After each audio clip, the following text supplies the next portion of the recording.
अगर हम सही मायने में देखें तो 8 लाख इंजीनियर्स जो होंगे उसमें से, या अगर आप परसेंटेज पॉइंट में बात करें, 60 to 70% इंजीनियर्स जो हैं उनको हमने टाइपिस्ट बना दिया। US has got a massive resilience in terms of its economy. अब वो शॉक्स को सह के भी बाहर निकल आएगा। China will definitely emerge as a leader. At least पहला स्टेप ये लेना शुरू करना चाहिए बच्चों को कि वो ये समझें कि ये चीज़ क्या है। जेन एआई पे अभी आप ना जाएं, so that we can earn money out of intellectual property and not out of usage of intellectual property.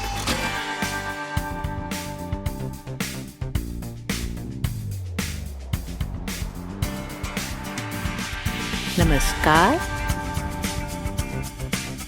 I am Dr. Meera Das and I welcome you to वार्तालाप। नमस्कार, वार्तालाप में आपका स्वागत है। यह प्लेटफॉर्म सेलेक्टेड सब्जेक्ट एक्सपर्ट्स के साथ एक मीनिंगफुल डिलिब्रेशन करने का एफर्ट है। ये एक्सपर्ट्स ने अपना इंसाइट्स और डीप अंडरस्टैंडिंग बहुत एक्सपीरियंस, प्रोलॉन्ग्ड एक्सपीरियंस के साथ पाया है, जो फॉर्मल एजुकेशन में ट्रांसलेट नहीं होता है और इच्छुक लोगों तक नहीं पहुंचता है।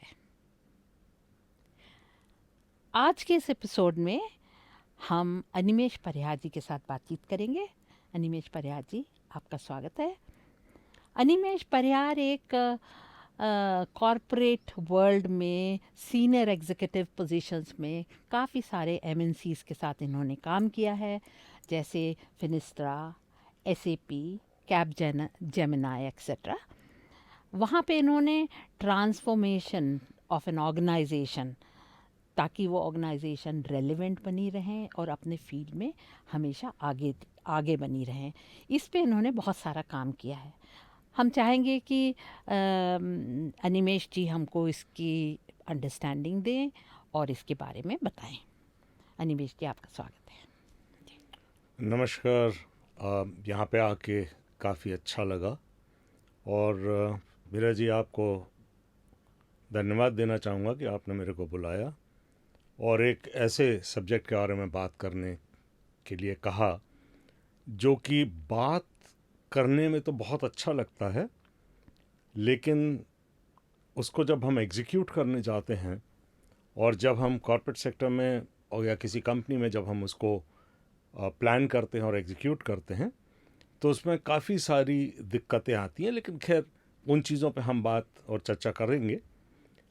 लेकिन ये ट्रांसफॉर्मेशन जो सब्जेक्ट है, this is very complex subject because of the fact that इसमें पूरा एक ऑर्गेनाइजेशन इन्वॉल्व होता है एक ऐसे चेंज को ड्राइव करने के लिए which will achieve certain objectives.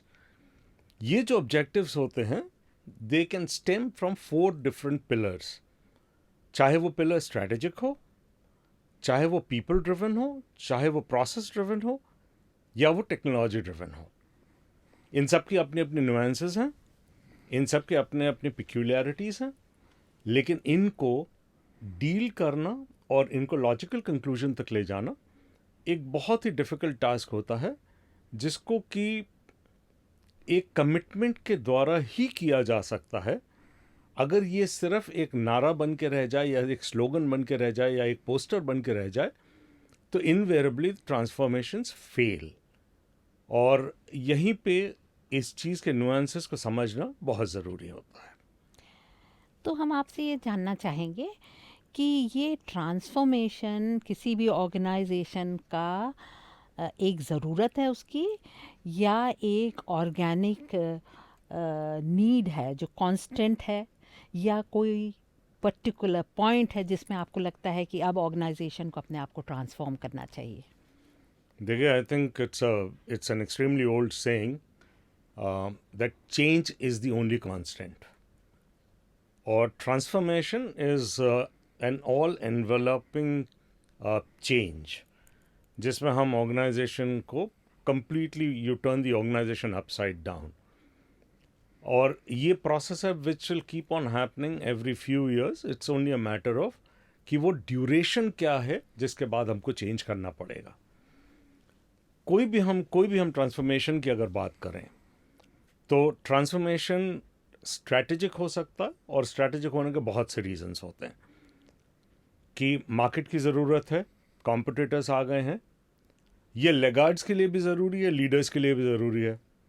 अगर लीडर कॉन्स्टेंटली ट्रांसफॉर्म नहीं करेंगे तो वो मार्केट से बाहर हो जाएंगे, और लेगार्ड्स ट्रांसफॉर्म नहीं करेंगे तो वो कैचअप नहीं कर सकते।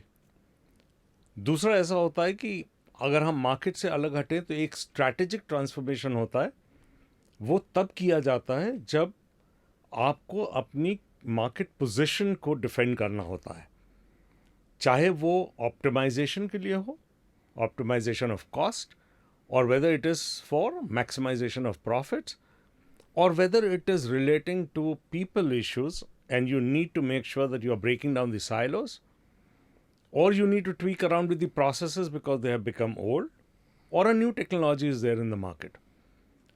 तो हम जब स्ट्रैटेजिक डायरेक्शन ऑर्गेनाइजेशन का सेट करते हैं तो उसके लिए बहुत ज़रूरी हो जाता है कि हमारे ऑर्गेनाइजेशनल ऑब्जेक्टिव्स बहुत क्लियर हों, और बी एक इम्पॉर्टेंट आस्पेक्ट ये हो जाता है कि हम अपने जो स्टाफ है, अपना जो, अब चाहे आप उसको फैमिली बोल लें, क्योंकि आजकल लोगों को फैमिली बोलना बड़ा अच्छा लगता है, जी but in the good old days you use to call them as the people who are working for you, as the staff members of your organisation. हमको उनके लिए एक पर्पस सेट करना होता है, और वो पर्पस जो है उनको ड्राइव करने के लिए ज़रूरी होता है। ऑब्जेक्टिव मैं इसलिए नहीं बोल रहा हूँ कि ऑब्जेक्टिव ऑर्गेनाइजेशन लेवल पे सेट होता है और उसका सबसेट जो है वो एम्प्लॉय लेवल पे जाता है, लेकिन अगर एम्प्लॉय उसमें पर्पस नहीं देखेगा तो कभी भी ट्रांसफॉर्मेशन जो है वो आपका आगे नहीं बढ़ता है। तो ये जानना चाहूँगी कि ये जो फैमिली है या स्टाफ है उसका रोल तो बहुत इम्पोर्टेंट होता है, लेकिन thinking it comes from the head of the organization. And so how do you pan it out? Do you go through workshops, training programs, or is it done subtly किया जाता है ये transformation, slow process है, या आप उसको constant without the staff getting to know that they are undergoing transformation you do it, or is it a stark method which has a beginning and an end? How do you kind of operationalize this? See, any transformation, हम किसी भी transformation की अगर बात करें तो transformation जो है वो स्ट्रैटेजी डिफाइन करने से शुरू होता है। स्ट्रैटेजिक डेफिनेशन हमेशा मैनेजमेंट लेवल पे होती है। It is always at the level where the top management takes a call, and that call is defining the strategy, which could be interpreted and talked about in terms of the mission and vision statement, and then we can always come to the tactical plan, which is then kind of gets moved around to the employee level, but it always percolates from the top. और आप इस बात का हमेशा ध्यान रखें कि culture can have strategy for breakfast. किसी भी ऑर्गेनाइजेशन के कल्चर को चेंज करना, कल्चर को डिस्टर्ब करना एक ऑर्गेनाइजेशन का कंप्लीट डाउनफॉल का कारण बन सकता है। तो उसका कॉन्सिक्वेंस या उसका मतलब क्या हुआ या उसकी इन्फ्लुएंस अगर हम ड्रॉ करें तो employees have to be onboarded. आपको एम्प्लॉय सपोर्ट जो है वो बहुत ज़रूरी हो जाता है, और ये एम्प्लॉय सपोर्ट जो है जिसको हम बाय इन बोलते हैं, buy in from the employees, so the people would start from what is in it for me, and वहाँ से शुरू होता है ये to the point at which they feel yes we are going to benefit, and they then become the transformation champions, and they would take the program to its logical conclusion. मैं आपका ध्यान आकर्षण करना चाहती हूँ जो AI का introduction है, जो AI जेन है।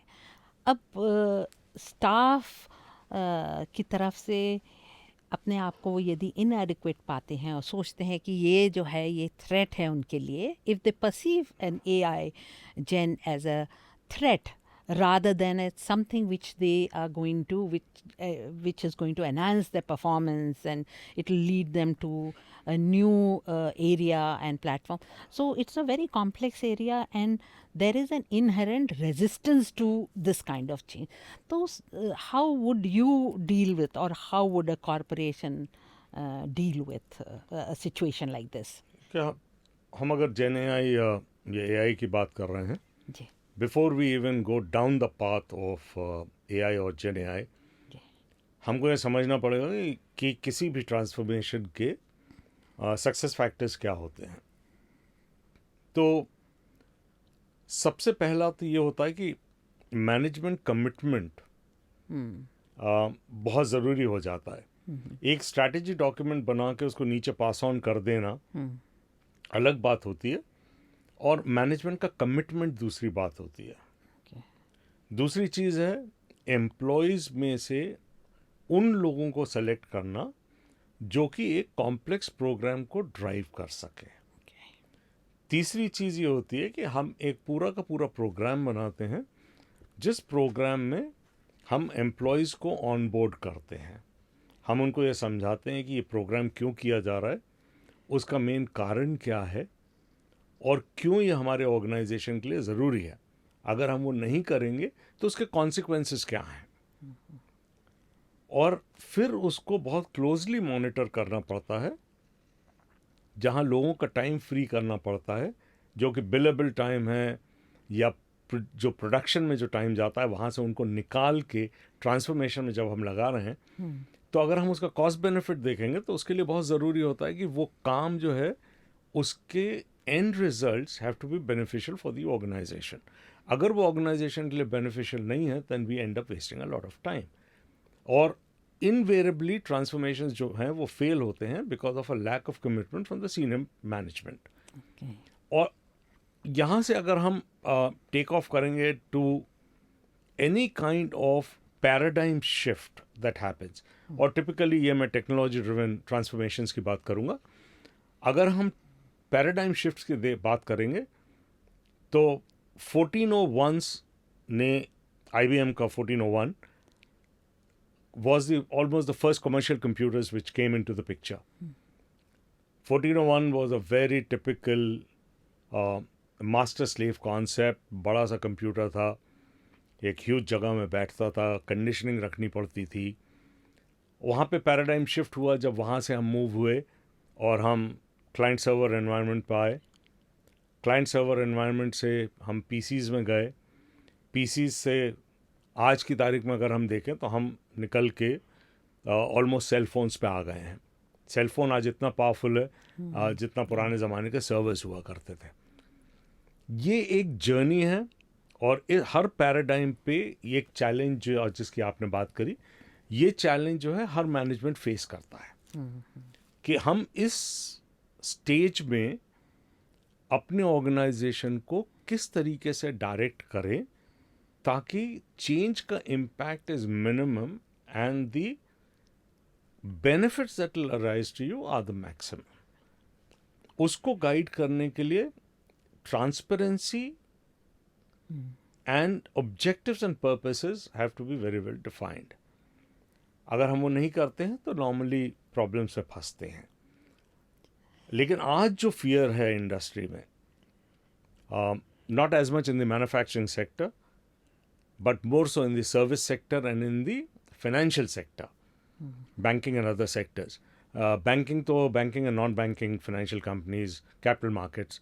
अगर हम यहाँ पे देखते हैं तो थोड़ा financial sector जो है वो फिर भी protected है क्योंकि उसके compliance बहुत ज़्यादा strict हैं और mandatory हैं, तो बहुत आसानी से आप चीज़ को shift नहीं कर सकते। लेकिन service industry में AI जो है more so, not as much as AI in particular, but Gen AI in particular, जो कि एक बहुत स्पेसिफिक एरिया में हम फोकस करने लगते हैं, उसका इम्पैक्ट जो है is going to be massive and is going to be felt across organisations anywhere in the world.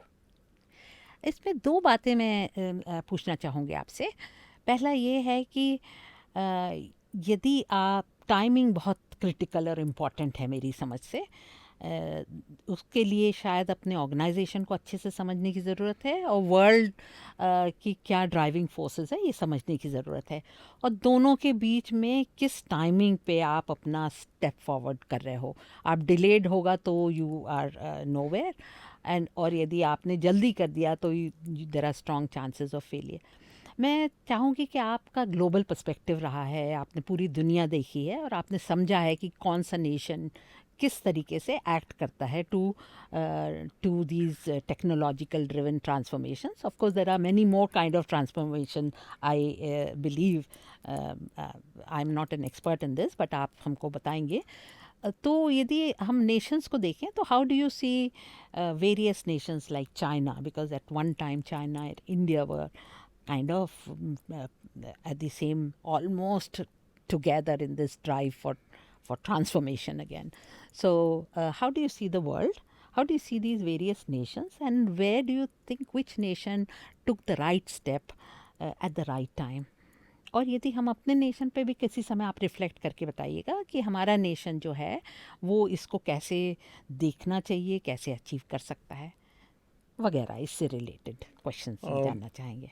देखिए, जी। अगर अब हम हिस्टोरिकल ग्राफ को देखें तो ऑलमोस्ट लीडिंग नेशन अमेरिका था, जहाँ से कंप्यूटर्स जो हैं उनके सिस्टम्स डेवलप हुए। ऑपरेटिंग सिस्टम्स की बात कर रहा हूँ मैं।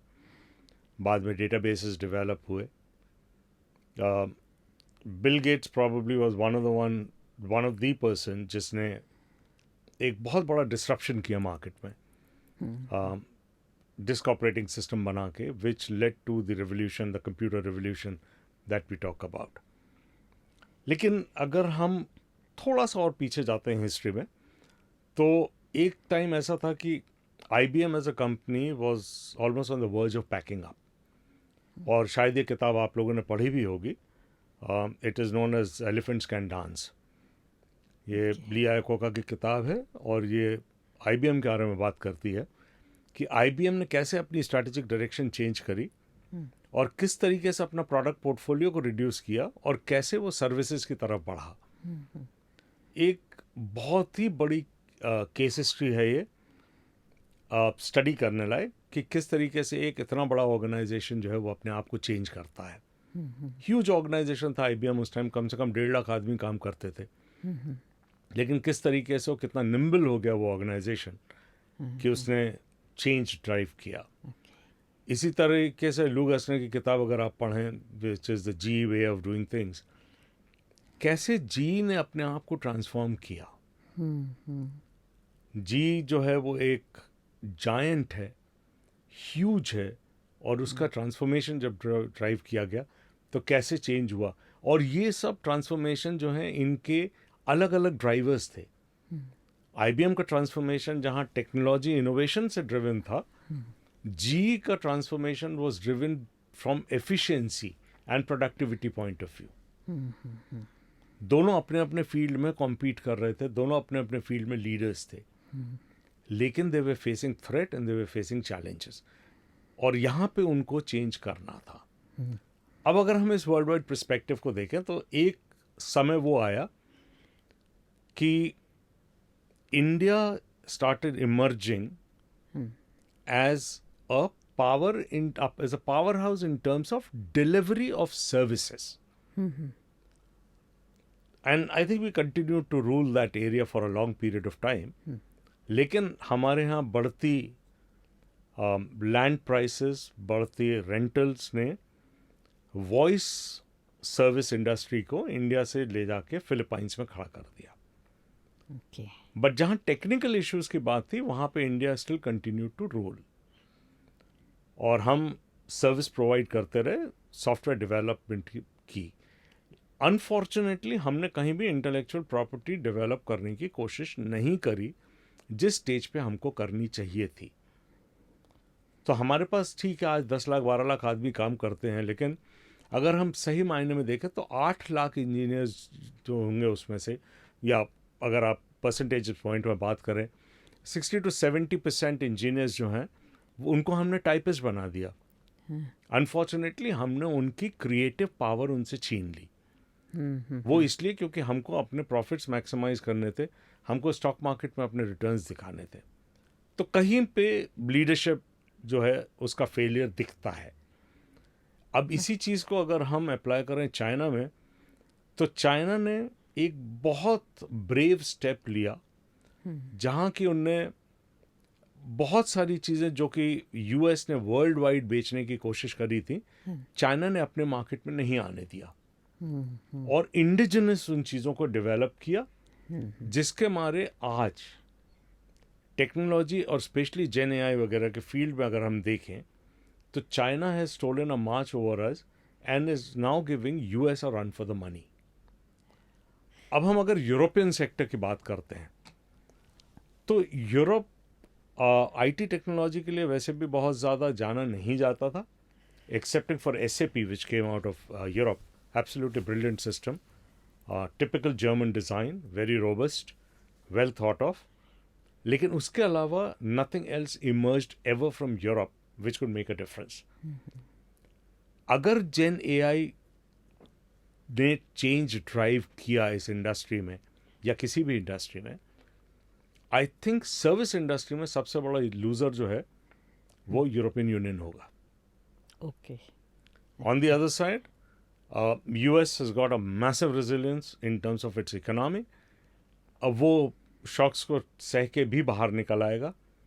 China will definitely emerge as a leader and India will need to change steps at some point of time to get to a stage where we can become more competitive in the cutting edge technology and not in the age old technology जिसके basis पे हम आज तक पैसा कमा रहे थे by following a simple motto called butts on seats, which is number of people multiplied by the number of hours multiplied by the rate. That is not what should earn money for India. India has the capacity and the capability to create, to innovate, and to invent so that we can earn money out of intellectual property and not out of usage of intellectual property. That is a very interesting point you are making. And यदि हम इसको, even if you look at the future, what is the kind of organization in India, corporate organization in India, whom you think can provide that kind of leadership? Do we have an organization in India which can provide that kind of leadership, gather its people, provide them that kind of technological enhancement, उनकी अपनी समझ को enhance करने के methodology, या what is the methodology they should adopt? Who are these organizations? Do you see any future? Do you see any organization which can lead us to this future? ऐसा कुछ दिखाई देता है आपको आज, या हमको वो भी पैदा करना पड़ेगा? क्योंकि हमारे पास कॉर्पोरेट जायंट्स तो बहुत सारे हैं जिन्होंने बहुत सारा चेंजेस पास्ट में लाए हैं। आईटी इंडस्ट्री में भी हम देखते हैं कि काफ़ी रेवोल्यूशनराइज किया था। There was a point in history where they really made a dent across the world. Today do you see any kind of industrial head who can make a difference in the future of India? See, if we cut across the spectrum of the companies that exist in India, and I'm talking about from giants to the extremely nimble startups or the smaller companies who are working on some of the cutting edge technologies, अगर हम उनको देखते हैं तो capacity and capability both exist within the larger organizations because they have the cash, they have the muscle, and they have the ability to invest. As of now, if one tends to look at it from the point of view of having a very definitive intent, is not very visible. आज की तारीख में, well, it may appear in next 6 months. But if we look at it as of today, the key issue that one sees is that there is leadership, The younger leaders who are emerging are very, very good. They are also the one who understand the technology very well. और ये लोग जब emerge करेंगे तो ये technology साथ में लेके आएंगे. इसीलिए हम देख रहे हैं कि आज की तारीख में पहले तो देयर इज़ थोड़ा बहुत पर्ज होगा, इसमें कोई दो राय है नहीं. लोग जॉब्स लूज़ करेंगे और उसका रिप्लेसमेंट जो है वो एक यंगर जनरेशन के थ्रू होगा जो कि टेक्नोलॉजी से बहुत ज़्यादा कन्वर्जेंट होगा, specially emerging technologies like gen A I. As of now gen A I के बारे में हम बात कर सकते हैं जैसे हर कोई कर रहा है. उसका क्या इम्पैक्ट होगा, उसके क्या कॉन्सिक्वेंसेस होंगे, आई थिंक ये सब अभी बहुत थियोरेटिकल लेवल पे है. ओके. हमको क्लाउड के बारे में बात करते करते आज कम से कम 7-8 साल हो गए हैं, 10 साल हो गए हैं. अब जाके लोगों ने क्लाउड को समझना शुरू किया है कि क्लाउड चीज़ क्या है. इसी तरीके से जेन ए आई तो इतना ज़्यादा रिवोल्यूशनरी है कि उसका सही यूसेज और उसका ऑर्गेनाइजेशनल इम्पैक्ट हमको समझने में अभी थोड़ा समय लगेगा. पर उस तरफ बढ़ने के लिए लीडरशिप को इमर्ज होना पड़ेगा to start transforming the organisation across the board, getting the people ready, getting the processes ready, having your technology in the right place, ताकि आप जब ड्राइव करोगे अपने बिजनेस को तो it will be an all encompassing drive in your business, taking the new technology as you go along replacing the old technology. It's not going to happen overnight, but it's going to take time. And hence redundancy will happen. Younger generation would come in, things would change, new leaderships would emerge. We have the capability to do it. The question is, do we have the intent right now? I think that's a bit of a larger question. But transformation, yes, they have to. There is no option. There is no alternative. No transform, no go for you. So the only way is transform to perform and move ahead. That was a really good insight. सिर्फ एक आखिरी question ये पूछना चाहूँगी कि हमारे younger जो generation है, हिंदुस्तान की जो यंगर जनरेशन है, वो बहुत सारी इच्छा भी रखते हैं and I think they have a great capability of using technology even if they are introduced to it a little late. जैसे हमने फ़ोन के उसमें देखा है कि how quickly it spread across India and how even the most less educated people have adopted it, you know, so beautifully. तो पर वो सीख करना चाहें तो उनको, if they want to seek more understanding about, let's say AI Gen, now that we are talking about AI Gen, so where should they look towards? Should they look towards the metropolitan towns, or should what are the baby steps that they should take to arrive at being competent and competitive in future?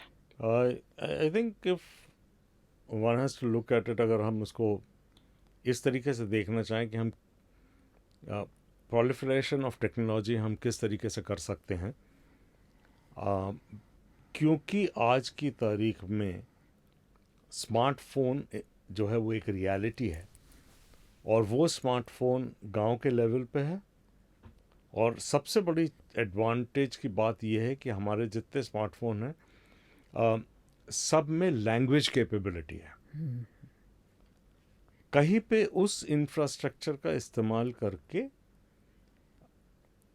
At least पहला step ये लेना शुरू करना चाहिए बच्चों को कि वो ये समझें कि ये चीज़ क्या है. जेन AI पे अभी आप ना जाएं, अभी आप AI को ही समझिए कि आर्टिफिशियल इंटेलिजेंस क्या चीज़ है. मेरे को नहीं लगता कि हमको एक मेट्रोपोलिस की तरफ भागने की ज़रूरत है. हमको पहले अपने आप को इस तरीके से इक्विप करने की ज़रूरत है कि हम जब जाके सामने बैठें तो हमारी जो समझ है is at par with the understanding of the people who are from the metropolis. हाँ, ये ज़रूर हो सकता है कि शायद आप बहुत अच्छी अंग्रेज़ी ना बोलें, लेकिन एक फंडामेंटल प्रिंसिपल हमको हमेशा समझना चाहिए, वो ये कि how good are you in communicating with a computer. Okay. A technologist or a guy from technology predominantly has to communicate with the machine. So you can always pick up communication capabilities. लेकिन अगर आप technology समझते हो तो आप कहीं पे भी एक्सेप्टेबल हो जाओगे. This is one of the big lessons that people can take over the past 30 years or so of the growth of industries. कि आपकी टेक्नोलॉजी कैपेबिलिटी या आपकी technical capabilities, not just technology but I would say technical capability, अगर आप एक mechanical engineer हो या आप एक इलेक्ट्रिकल इंजीनियर हो, तो आपकी उस पे पकड़ कितनी है, क्योंकि उसकी एप्लीकेशन क्या है वहाँ तो आप चीज़ पिकअप कर लोगे. तो यही अप्लाई करती है एक आईटी इंडस्ट्री में या एक सर्विस इंडस्ट्री में जहाँ उसका एप्लीकेशन चल रहा है. जैसे अगर हम फाइनेंशियल सेक्टर को अगर देखेंगे, फिनटेक इंडस्ट्री को अगर हम देखेंगे, तो लोगों को उसको यूज़ कैसे करना है, वहाँ पे हम क्या क्या चीज़ें कर सकते हैं, वो समझना बहुत ज़रूरी है. और उसके लिए आपको ये समझना ज़रूरी है कि ये चीज़ काम कैसे करती है. एक बार अगर आप वो समझ लोगे, it is kind of going back to the basics, कि if you understand the fundamentals you can solve any problem. जो पुराने ज़माने में मैथमेटिक्स के बारे में बोला जाता था कि अगर आप मैथमेटिक्स के फंडामेंटल समझते हो तो आप किसी भी प्रॉब्लम को सॉल्व कर सकते हो. लेकिन अगर आप फंडामेंटल्स नहीं समझते हो तो you will never be able to solve anything. So I think that's where the key is. Wherever you are, don't worry about what is available to you. Make the best use of that resource. अपने आप को strengthen करो, fortify करो. Get to the market. Doesn't matter where the market is. And doesn't matter how good or bad you are in terms of your ability to speak a particular language. But as long as you can communicate and you can communicate with the machine, you will learn the communication which has to come otherwise. But sure enough, हमारा इतना बड़ा देश है, possible नहीं है हमारे यहाँ कि हम सबको एक ही लेवल पे ला सकें, पर एक अपॉर्चुनिटी ज़रूर प्रोवाइड कर सकते हैं जिससे कि जो छोटे टाउन्स हैं वहाँ के बच्चों को वही अपॉर्चुनिटी मिले जो कि एक मेट्रोपोलिस से आए हुए बच्चों को मिलती है या एक बहुत अच्छे इंस्टीट्यूट से आए हुए बच्चों को मिलती है. ये बहुत लार्जर सब्जेक्ट है, इस पर एक बहुत बड़ा डिबेट किया जा सकता है, पर मेरी बेसिक एडवाइस यही होगी कि वजह ये सोचने की कि हम क्लोजेस्ट बड़े शहर की तरफ भागे. आप जहाँ हो वहाँ से जो रिसोर्स आपको अवेलेबल है उससे अपने आप को तैयार करो और वर्चुअल वर्ल्ड में के थ्रू अपनी लर्निंग को एक दूसरे लेवल पे ले जाओ, so that you are then ready and capable to face the world, which is the global stage that you should be aiming for, and not a metropolis in India. World is a stage, the world is flat, so go ahead and seek what you want. That was a very nice insights that you gave and understanding. मैं आपका बहुत धन्यवाद देती हूँ कि आपने इतना अच्छा तरीके से ये सब समझाया. कोई इस पे कुछ प्रश्न पूछना चाहे तो मैं हम उनसे ईमेल ले सकते हैं, क्वेश्चंस ले सकते हैं और हम उसको आपको पास ऑन करेंगे और हम आपसे निवेदन करेंगे कि आप उनका आंसर करें तो लोगों तक ये बात हम पहुंचा सकें. इंडिविजुअल गाइडेंस कुछ लोग जानना चाहेंगे, कुछ लोग कुछ क्वेश्चंस रेज करना चाहेंगे. हम नीचे डिस्क्रिप्शन में आप ईमेल देखिए और अपने ईमेल यहाँ भेजें जिसका हम लोग ज़रूर जवाब देंगे. बहुत धन्यवाद, आप आए यहाँ पे, हमें बहुत अच्छा लगा. और आपके आने का, यहाँ आने का हम आपको एक छोटा सा तोहफा देना चाहते हैं. Thank you very much for being here. Thanks for giving me the opportunity. It was absolutely brilliant talking to the people, talking to you, and really bringing a perspective to it. Thank you.